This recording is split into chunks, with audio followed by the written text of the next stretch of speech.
Halo, perkenalkan, nama saya Rinaldi Bobi Parulian Siburian. Pada video kali ini, saya akan menyampaikan dan menjelaskan dengan singkat terkait dengan aplikasi SPPD berbasis Excel dan Visual Basic dasar yang saya buat dalam rangka pelaksanaan aktualisasi pelatihan dasar calon pegawai negeri sipil golongan 2, gelombang 2, angkatan 4, Lembaga Administrasi Negara Republik Indonesia tahun 2020.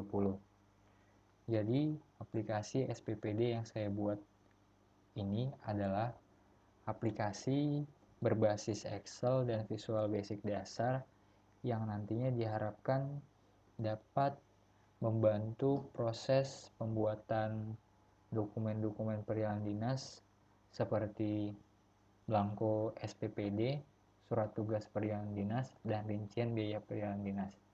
Jadi dengan adanya aplikasi ini dapat memotong atau menyingkat waktu dalam proses pembuatan dokumen-dokumen perjalanan dinas tersebut, dan juga output yang dihasilkan dapat lebih berkualitas karena dapat mengurangi kesalahan-kesalahan seperti kesalahan pengetikan ataupun tipe-tipe terkait dari data pegawai yang ada pada dokumen tersebut yang kerap kali terjadi pada saat pembuatan dokumen-dokumen perjalanan dinas secara manual. Kemudian pada aplikasi SPPD yang saya buat ini ada 3 menu utama, mulai dari menu beranda, data dasar, dan isi SPPD. Menu beranda ini adalah menu yang selalu menjadi tampilan awal ketika aplikasi ini pertama kali dibuka. Kemudian yang menjadi suatu kemudahan pada fitur mode aplikasi ini. Fitur mode aplikasi ini adalah fitur di mana ketika dilakukan klik pada fitur ini, maka tampilan dari aplikasi ini menjadi full screen. Sehingga untuk dapat memudahkan penggunanya untuk lebih leluasa lagi menggunakan aplikasi ini.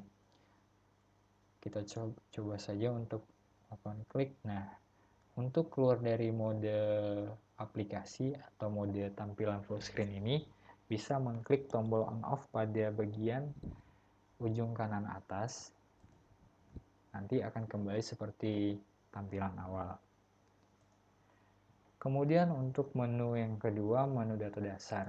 Menu ini adalah kumpulan dari 5 submenu, mulai dari data pegawai, kota tujuan, pejabat penandatangan, sumber anggaran, dan bulan laporan. Jadi kelima submenu ini adalah data-data yang nantinya akan ditampilkan pada submenu menu ketiga ini, yaitu menu isi SPPD.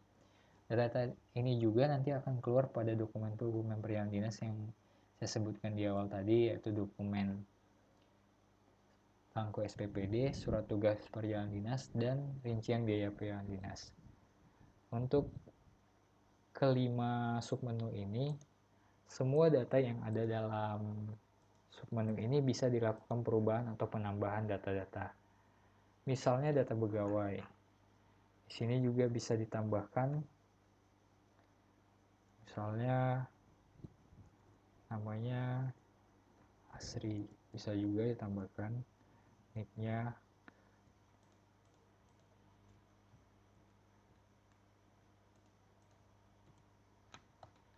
Sama halnya dengan kota tujuan juga bisa ditambahkan jika ada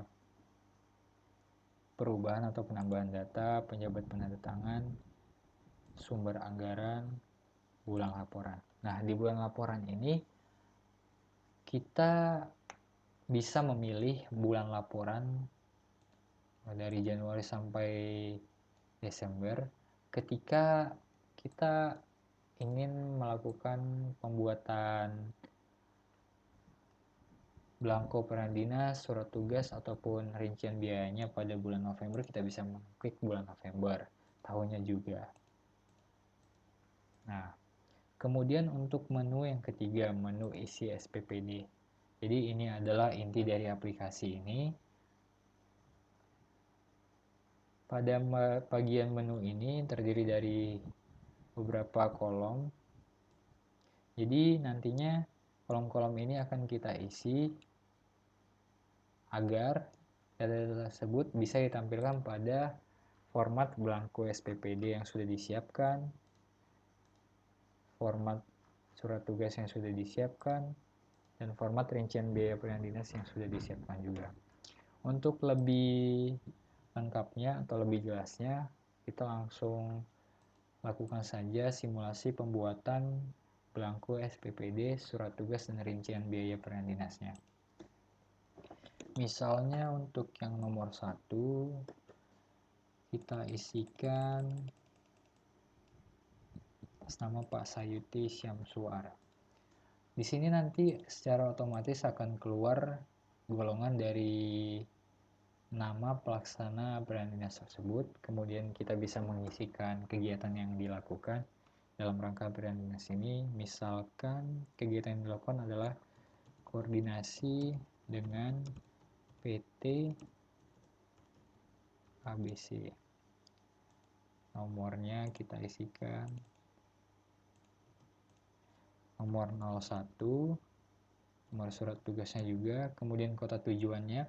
Karena di sini golongannya adalah golongan 4D, di sini kita juga harus memilih golongan yang sesuai dengan golongan yang ditampilkan di sini, karena nanti akan berhubungan dengan rincian biaya pelayanan dinas yang akan kita lihat nanti. Sesuai dengan kelompok biayanya, maka kita harus memilih golongan 4. Kita pilih saja yang Bandung golongan 4.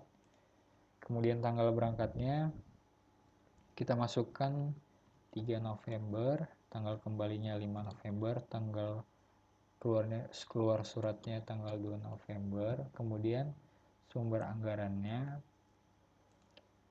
001 051 0. Oke. Kemudian angkutan yang digunakan, angkutan darat. Kemudian yang kedua, misalkan kita mengisikan atas nama Pak Syamsul Kamar. Golongannya adalah golongan 4. Kegiatannya sama, nomor SPPD-nya 02. Nah, di nomor surat tugas ini, kita tidak perlu mengisikan pada nama pelaksana pelayanan dinas yang ada di bawah nama pelaksana pelayanan dinas yang paling atas. Karena yang nanti menjadi patokan adalah nama pelaksana pelayanan dinas yang ada paling atas. Kemudian untuk kota tujuannya, karena golongan isi golongan 4, maka kita pilih Bandung golongan 4 juga. Tanggal berangkatnya 03 juga, tanggal kembalinya 5 November juga, tanggal keluar suratnya 2 November juga. Kemudian untuk sub outputnya sama, sub komponennya kita pilih kosong, angkutan yang bergunakan darat. Kemudian yang ketiga kita pilih Pak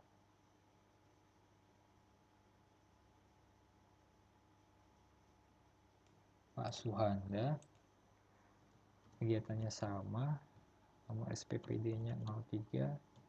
Seperti yang saya sampaikan, nomor surat tugas tersebut tidak perlu diisikan pada nama pelaksana pelayanan dinas yang ada di bawah nama pelaksana pelayanan dinas paling atas.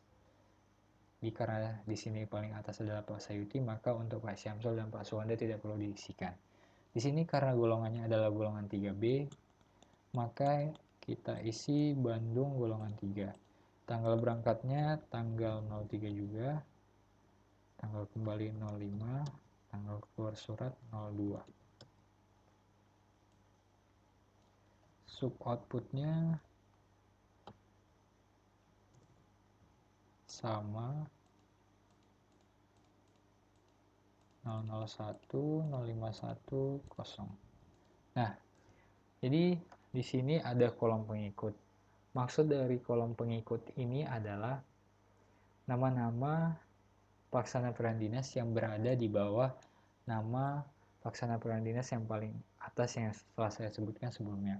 Di sini yang jadi nama pelaksana peran dinas yang paling atas adalah nama Pak Sayuti Syamsuar, maka di kolom pengikut kita mengisikan nomor urut pegawai dari Pak Syamsul dan Pak Suhanda.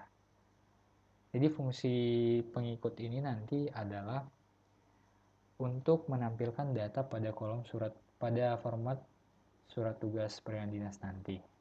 Untuk nomor urutnya sendiri sudah disediakan petunjuk nomor urut pegawai di sini. Misalnya Pak Syamsul di sini adalah nomor 25 dan Pak Suhanda adalah nomor 16. Maka kita isikan di sini 25 dan 16. Nah, setelah data-data ini kita isikan semua, setelah terisi semua, kita bisa membuka langsung format belangko peran dinas. Misalnya, jadi di sini nomor yang ada di sini tampilkan dari nomor adalah nomor dari nomor urut yang ada pada kolom ini. Misal Pak Sayuti. Pak Sayuti berarti berada pada nomor 1 sesuai dengan yang ada pada kolom ini. Nomor 1. Nah, semua data yang telah kita isikan akan keluar di sini. Untuk melakukan printout, baik itu print secara fisik maupun print dalam bentuk PDF bisa dilakukan di sini, misalkan dalam PDF. Nah, kita isikan namanya belangko SPPD Pak Sayuti. Nah, untuk melihat belangko SPPD Pak Syamsul dan Pak Suhanda, kita juga tinggal masukkan nomor urut yang berada pada menu isi SPPD ini. Karena Pak Syamsul adalah nomor 2, maka kita ketik nomor 2. Nah, sama data yang kita telah isi juga akan tampil di sini. Kita juga bisa print dalam bentuk PDF. Kasih nama belangko SPPD Pak Syamsul. Juga dengan Pak Suhanda. Di sini sama, semua sudah keluar lengkap. Kita print dalam bentuk PDF juga belangko Pak Suhanda. Oke. Lalu untuk kembali ke menu isi SPPD, kita bisa memilih menu back isi SPPD ini. Nah, kemudian kita lihat surat tugasnya. Nah, yang perlu kita buka hanya nomor urut 1 saja, karena yang menjadi patokan seperti yang saya sampaikan sebelumnya adalah data atau nama pegawai yang berada nama pelaksana peran dinas yang berada paling atas. Nomor, karena di sini nomor 1, maka kita di sini pilih nomor 1. Nah, data yang ditampilkan juga sudah lengkap. Kita juga bisa melakukan print dalam bentuk PDF. Nah, di sini kegiatannya juga tertera. Tanggalnya juga tertera. Nama-namanya juga sudah lengkap. Kita print dalam bentuk PDF saja. Surat tugas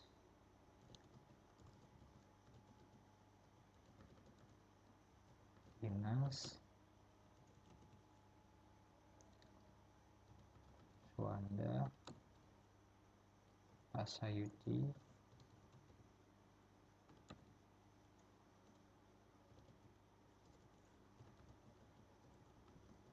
dan Pak Syamsul. Oke. Kemudian rincian biayanya. Sama nomor urut 1 Pak Sayuti.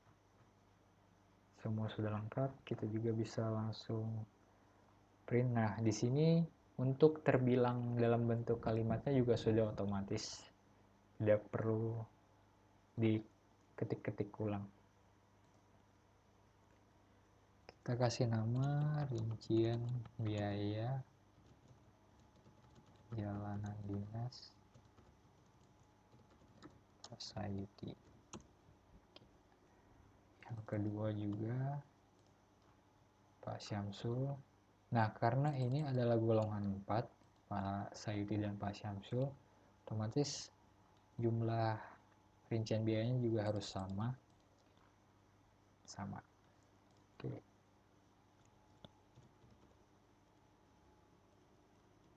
Pak Syamsul. Kemudian yang ketiga Pak Suhanda. Nah, karena Pak Suhanda tadi adalah golongan 3, maka otomatis rincian biaya pelayanan dinasnya juga akan berbeda dengan Pak Sayuti dan Pak Syamsul. Kita print juga untuk PDF Pak Suhanda. Oke. Nah, kita langsung lihat saja dokumen-dokumen yang telah kita print dalam bentuk PDF tadi.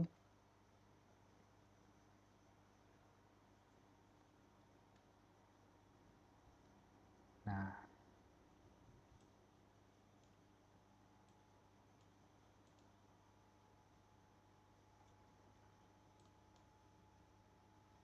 ini untuk belangko atas nama Pak Sayuti sudah lengkap.